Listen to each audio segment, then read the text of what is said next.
Misy ihany fitiavana anatiny ao fa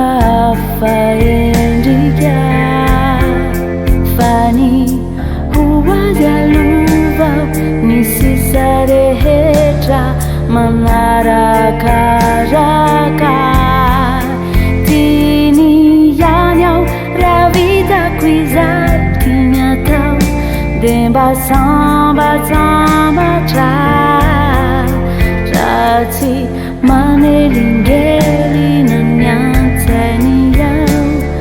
mahatsiaro lafatra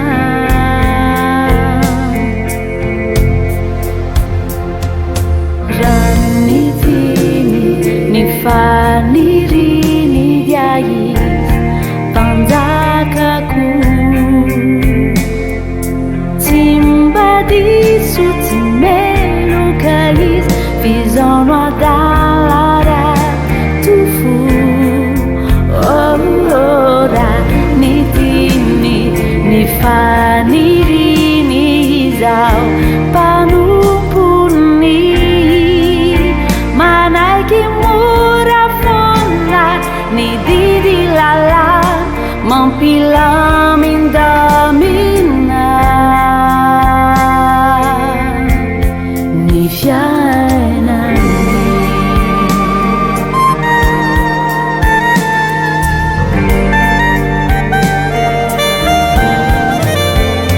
misy ihany fitiavana anatiny ao fa afaendrika fa ny hoazy alovao ny sisa rehetra manarakaraka tiany ihany aho raha vitako izay tiany atao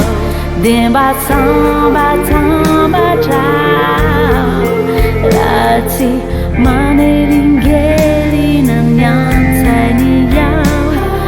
mahatsiaro lafatra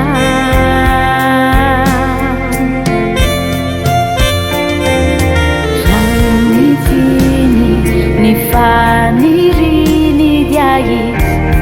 mpanjakako tsy mpadiso tsy meloka izy zaono adalara tofo raha nitiny ny faniriny izao mpanompony manaiky mampilamindamina ny fiainany zay fanekenao zay no tena tsy afozako anao ary zay fandeferanao zay vao maika itiavako